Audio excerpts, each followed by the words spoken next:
every symptom in the family dynamic is trying to teach you to have sustainable fair exchange by learning how and asking the question, how specifically is what they're dedicated to in the family helping you fulfill what you're dedicated to, and vice versa. One thing we all have in common, we came from a mother and had some original father or possibly an IVF, and we have a family dynamic. And I'd like to understand or share some understanding about the family dynamic, some things you may or may not have contemplated, because you'll see that that's where some of the funniest things happen and also some of the most challenging things happen in life. So let's go down the rabbit hole a bit on the family dynamic and take a look at some things you'll find. You might want to take some notes because it might be really helpful immediately on your dynamic. First of all, I'm going to make a statement that when I was 14 years old and I was a street kid, I learned that nothing was missing. So you might want to write that. Nothing was missing. And so people go around in their life and sometimes say, well, my mom wasn't here to do that. My dad didn't do this, and he was this way, and had a crazy sister or a crazy father or brother or whatever it is. And what I found out that in my own life is that nothing's missing. Everything that you're looking for in your life, believe it or not, is in your life, but it may not be in the form that you fantasize or become addicted to or expect. When I lived on the streets and I left and I wasn't with my parents, I noticed various people becoming parent-like. I also noticed that the girlfriends that I had back when I was living at home, I had new people playing out the girlfriend's role, new people playing out the sister's role. So I learned as a teenager living on the streets that I really didn't miss anything. It morphed into forms that I didn't recognize initially. But once I recognized it, I kind of chuckled because I realized, oh my God, that person's representing part of my father. And it was in parts. It wasn't like one person representing everything about my father. There were 3 or 4 people playing a parts of my father that was there. And the same thing for my mom, the same thing girlfriend, same thing for sister. And I found that was extremely valuable and resourceful to have the realization that nothing's missing. It's a new form. Because if I expect somebody to be a certain way and they're not, I think I'm missing something. And then I'm feeling this grieving loss thing or this feeling of lack or feeling like I missed out and I'm usually comparing what's happening to a fantasy about how I wished it would have been. And depression is a comparison of your current reality to a fantasy about how it should have been, would have been, could have been. So the first principle I'd like to share about family dynamics is that if you made a list of everything you're looking for in a family and then ask yourself who's providing it, you'll find out you have what is the genetic family, and you'll also have an extended family. So sometimes if all of a sudden you're not really close with your father, then you may have a male teacher at school that becomes father-like, or a coach or some best friend's father that takes on that role. I watched that when my mom went to work when I was 9. I had a 3rd grade teacher that I used to stay over and talk to until 5 o'clock. Then I'd go home and my mom would be home. So she played part of a mom's role during the day, and then my mom was there at night. And then when my mom stopped working and stopped the job, I noticed I wasn't as close to that teacher in the next grade, which I thought was interesting. I didn't do that dynamic. But the second she was gone again, in the 4th grade it showed back, or the 5th grade it showed back, no, 6th grade it showed back up. And I thought, that's interesting. It's not missing, it's changing forms. So if you make a list of everything you're looking for in a relationship in your family and ask who's providing it. I had a lovely woman who said, well, my mom was never there for me. She abandoned me when I was young. And I said, so you felt you were not wanted and you thought you were abandoned?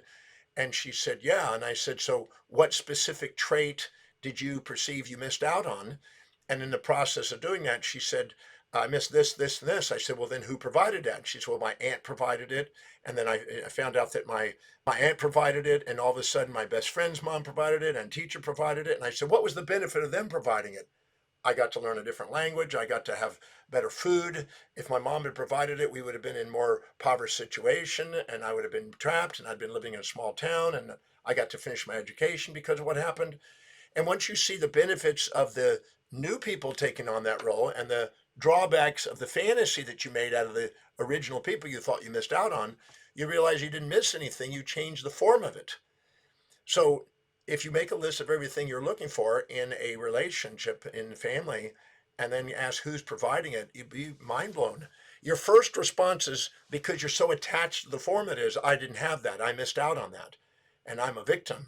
But being a victim of history instead of a master of destiny is not going to empower you. But it is by asking questions on what was the form that it took. And I've done that on thousands of people in the breakthrough experience and liberated people from a story, the victim story that they had in their life. I didn't have this, I didn't have that.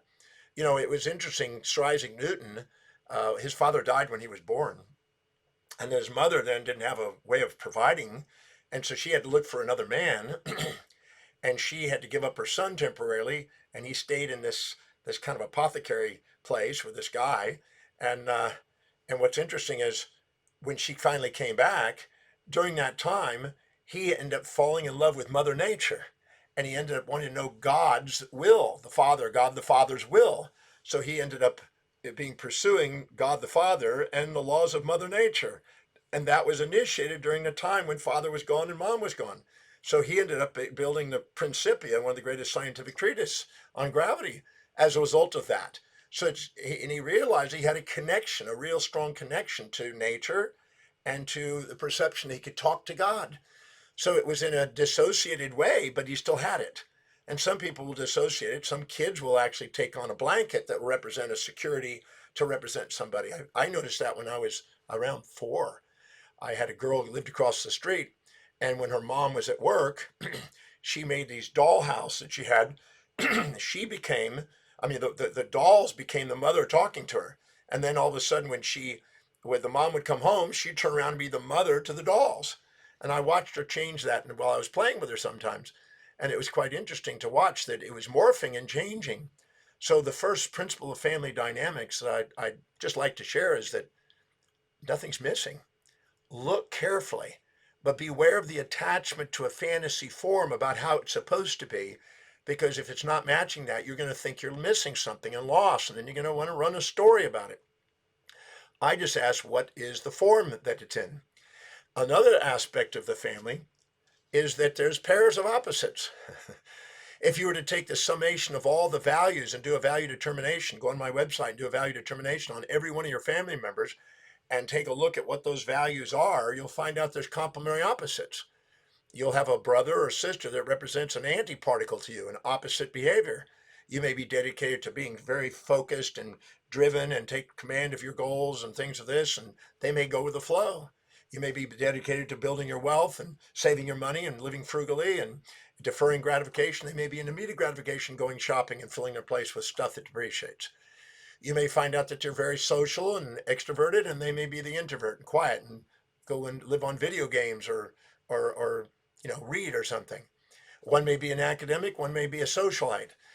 You'll see that these pairs of opposites make up the family dynamic because you typically marry your disowned parts, the things that are repressed in you, and then you end up procreating the disowned parts.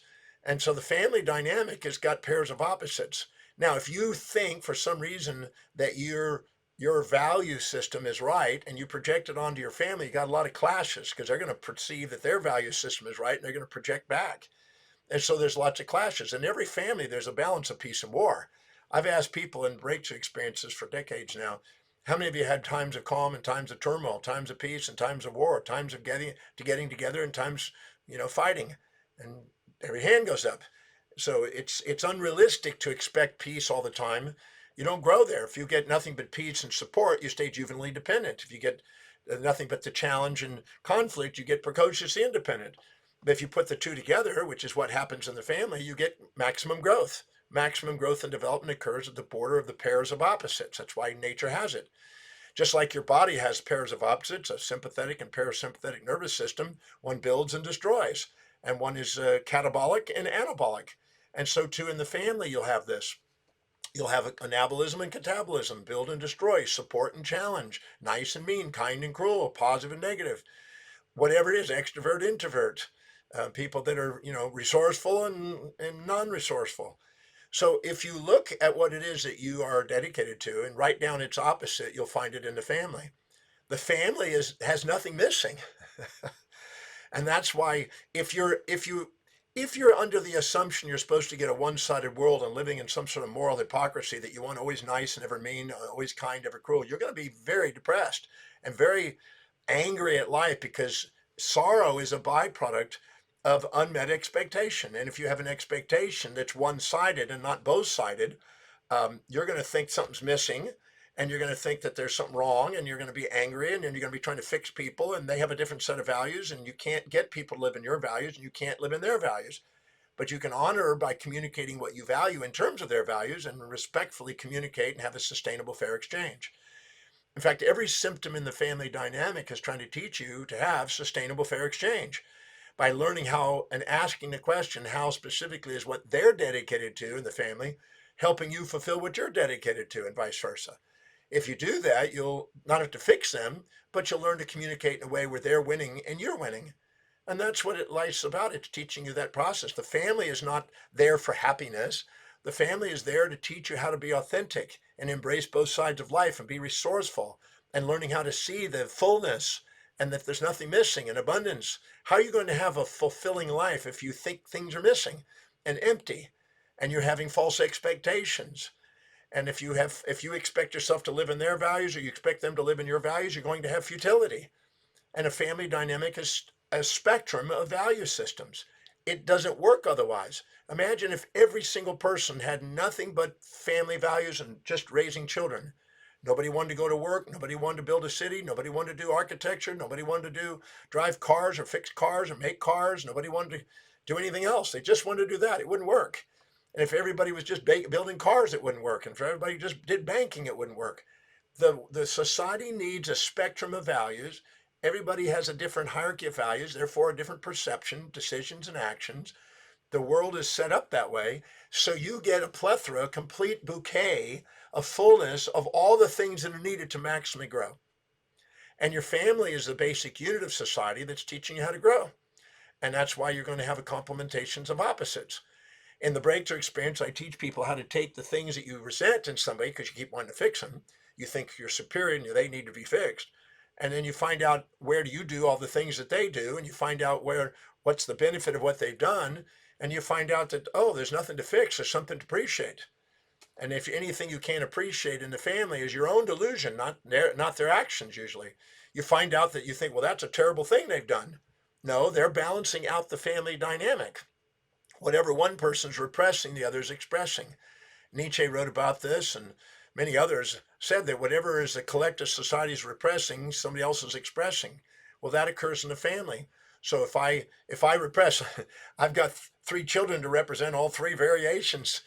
One that's very similar to me and one that's quite plays the opposite role, and that's the perfection. And if you try to get everybody to be the same, somebody else is not necessary. It's the pairs of opposites that make things. It was Heraclitus in the 5th century BC or so that said that there's a unity of opposites. And he said that trying to get a one-sided world will be futile. And embracing the two sides of life and seeing the unity and the simultaneity of those two is liberating. So in the family dynamic, if you understand nothing's missing and you understand the pair of opposites, your expectations are more grounded. Imagine if you're going out on a date with somebody and you expect them to be nice, never mean, kind, never cruel, positive, never negative, peaceful, never wrathful, generous, never stingy, giving, never taking, considerate, never inconsiderate, and only one-sided. Well, if you have that expectation, they're not going to live up to it. If you do things that support their value, they'll play that role. If you do things that challenge their values, which is probable, they'll play an opposite role. And then you're going to be angry and you're going to be aggressive and blame them and feel betrayed, and you'll criticize them and challenge them, and you'll be despaired and depressed, and you'll want to exit and escape, and you'll feel futility and frustration, and you'll be grouchy and grieving, and you'll hate them and want to hurt them, and then you'll be irritable and irrational, and you'll be jaded and a jerk. You'll get all the A, B, C, D, E, F, G, H, I, J's of negativity as a result of the unrealistic expectation.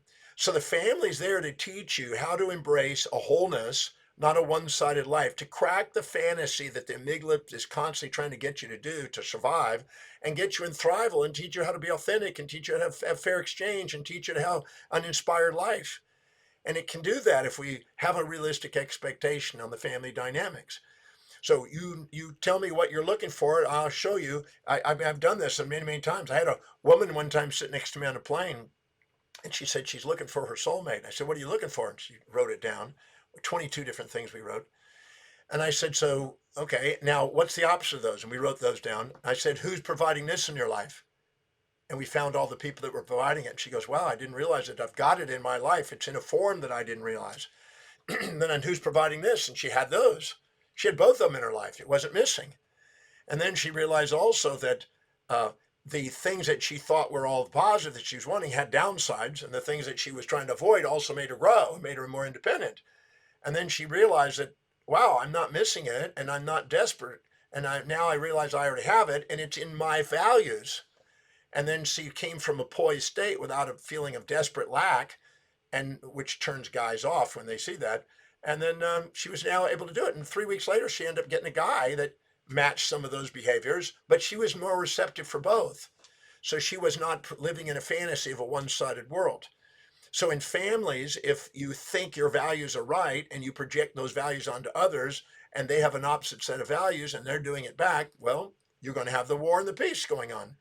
But because you're going to have similars and differences in it. The ancient Greeks said if you see more similarities than differences, you have infatuation. If you see more differences and similarities, you have resentment. When you have infatuation, you go, oh my God, we have the same number of eyes, same number of ribs, same number of arms and legs. We're soulmates. And if we have differences, we don't have anything in common. We're going in two different directions. We don't see eye to eye. If we see both of them together, support and challenge, similarities and differences, we have love. And the family is there to teach us how to love. So the dynamics of the family is really trying to teach you how to embrace both sides like a magnet. There's a whole lot of magnets going on, all pairs of opposites. And if you can embrace both sides and see how both serve you, then you have a tremendous amount of resilience and adaptability. But the second you are judging things with moral hypocrisies and expecting somebody to do something that you don't even do and live a certain way that you're not even living, then you're definitely going to have chaos in the family because you're going to get the normal chaos, which is feedback to let you know you have an unrealistic expectation. I've helped people in the breakthrough experience. I mean, every weekend in the breakthrough experience, when people come, they usually pick somebody that they've got a resentment to that's usually family or relationship related. And we show them how to dissolve it and how to put the expectations back into balance, how to understand people's values, how to see the pairs of opposites, how to balance it out and not have this chaos, because the chaos is the missing information. In information theory, and a gentleman who's Claude Shannon, who has written about entropy and thermodynamics, he said that entropy, which is disorder, tendency to disorder, is missing information. And the missing information is what we're unconscious of. And what we're unconscious of is the things we're blind and ignorant to in our perspectives and expectations on life. And if we ask the right questions and become aware of our missing information and become aware of it, we are very graced and very poised and very stable. And so if you'd like a stable, more poised and more present life, then come to the breakthrough experience so I can share with you the questions to make you aware of that and show you how to put the puzzle together in your family and realize there's nothing out of order. I've had the opportunity to have whole families come into the breakthrough and do these processes, the Demartini method on each other, and there's just tears of gratitude and they realize there's nothing to fix. They finally understand it, but they were comparing the family to fantasies, ideals, expectations, their own values, not understanding pairs of opposites, not understanding that other people are playing out the roles. I remember this gentleman was having a whole lot of praise at work and was getting nailed and criticized at home. And I explained to him, you get pairs of opposites. If you get over supported at work, you're going to get challenged at home. If you get over supported at home, you're going to get challenged at work. There's going to be a pair of opposites somewhere in your life. You've got to have support and challenge to grow.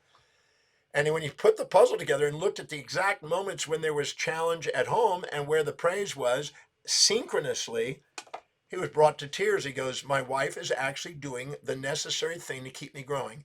I'm going out there and getting praise. I'm getting puffed up. I'm getting arrogant. I'm projecting my values onto her. I'm arrogant. I'm not being authentic. She's criticizing and challenging me, bringing me back into authenticity off the pedestal, putting it back where we have a match. And I've been addicted to the high, and she's actually helping me get authentic and not superior. The superiority complex and pride complex is not the authentic you, and you're here to be authentic. And so she's doing her job. And the second I come down in that balanced state and don't attach to all the support, then all of a sudden she's now appreciating me as I am. And if I go down and beat myself up because I thought, oh, I screwed up for the day, she lifts me up. The family dynamic is constantly trying to get you to authenticity. The purpose of the marriage is not the happiness of this euphoric, one sided world. It's there to help you become authentic. It's help you to break the delusions that you're running on your life. It's there to ask questions and kind of make you accountable in your life. And that's the beauty of it. Now, if you're not married and you never did have marriage and you didn't even have kids, then nothing's missing. You'll find out that you're now running a business as if you're like a mom or a dad, and you got now employees that are like the kids, or the clients that'll be like the kids. So you'll have the responsibilities that you didn't have maybe genetically, but you now have in another form. And I've seen women that have big businesses and they're running it. They didn't ever have children, but they have big businesses and they're running it like a mother, a matriarchal system. And then I show them what all the things that they thought they missed out on because I didn't have kids. And I go, what did you not think you got? Well, I didn't get to diaper and clean up people's poop. Good. Who cleaning up the bullshit in people's lives? She goes, I'm doing that every day. I said, so it's not missing. It's in a form you haven't honored. And many times, if you expect the forms that you're actually creating to be in somebody else's values or somebody's ideals, you won't appreciate your life. And that's what I teach people in the breakthrough experience, how to embrace the magnificence of the life that they have so they're not sitting and comparing it to fantasies about how it should be. And as a result of that, they're setting realistic expectations on people and on themselves and on the family, and they're seeing the pairs of opposites and the order that's there and the nothing missingness, and there's more fulfillment. And that's a different paradigm than most people thinking. Most people are telling you this is how the family should be. Well, those moral idealisms are going to end up creating conflict because they're not going to follow it. You're not going to get that. And I've seen so many people go and read a book about how they're supposed to be, and then they expect that on their family, their spouse to be a certain way. And if they're not that way, there's something wrong and they need therapy or whatever. And then they undermine the relationship instead of loving the person. When you love people for who they are, they turn into who you love.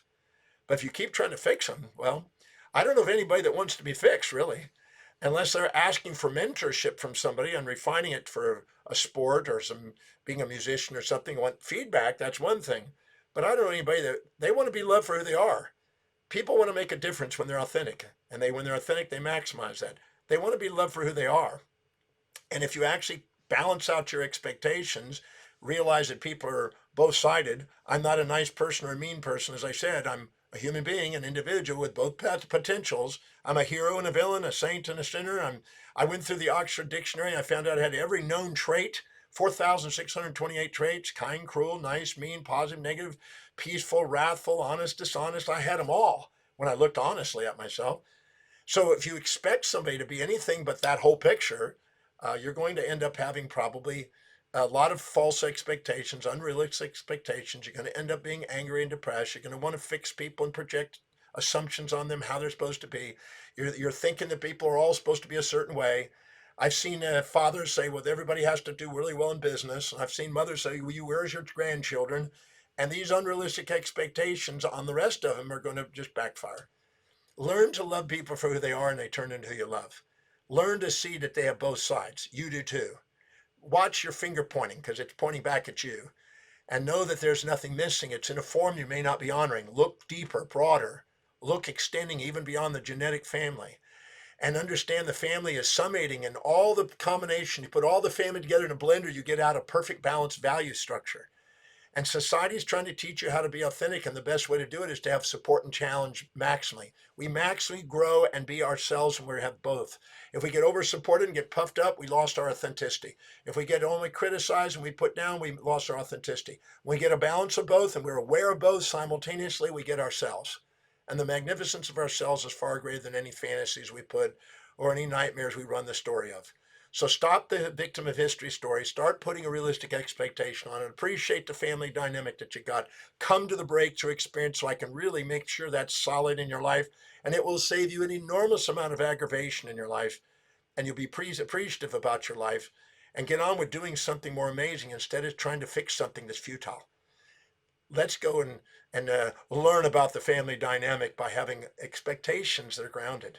There's a lot of moral ideals out there about how everything's supposed to be, but that's, as Alistair McIntyre wrote in his History of Ethics, that's not how it is. That's how we wish it was. And realizing there's an is and there's an ought to, and many people are addicted to ought tos and how they should be instead of how they are. And when you love people how they are instead of how they should be, you get farther in life than if you try to keep fixing people and spending all your time with futile energy. Come to the breakthrough experience. Let me show you how to broaden the perspective, see both sides, appreciate the laws that govern the family dynamics, and then get on with doing something you love with the people you love.